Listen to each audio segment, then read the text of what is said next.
Материальное благополучие – это основа, фундамент человеческого бытия. Человек живет хлебом единым только в условиях, когда хлеба нет.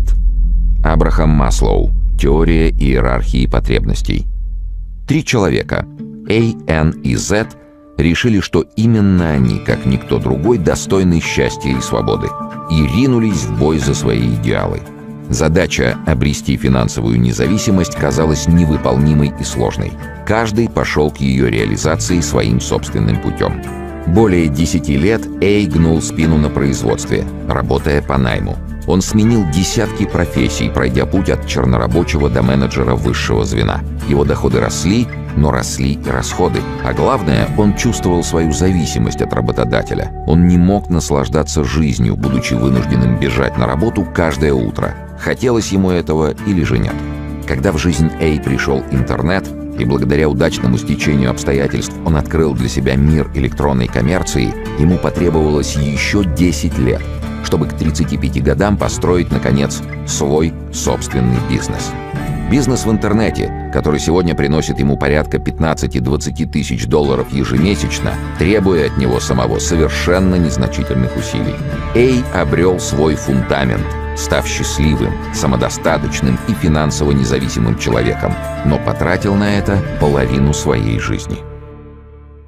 Его друг Н, и еще школьником, повстречав Эй на просторах всемирной паутины и изучив жизненный путь Эй, решил не тратить времени понапрасну, двигаясь окольными путями, работая по найму и участвуя в крысиных бегах. Он начал с самого короткого и действенного способа – построения собственного бизнеса в сети интернет. К своим 22 годам этот все еще молодой человек добился многого. Всего того, что имел Эй в 35. Сегодня Н, едва вступивший во взрослую жизнь, ни дня не работавший на дядю, имеет свои 15-20 тысяч долларов в месяц, занимается интересным творческим делом и наслаждается жизнью на полную катушку. И проживший половину жизни Эй и его молодой друг Н обрели свой финансовый материальный фундамент в виртуальной сети интернет, откуда и выкачивают денежки, не утруждая себя ежедневной ходьбой на работу.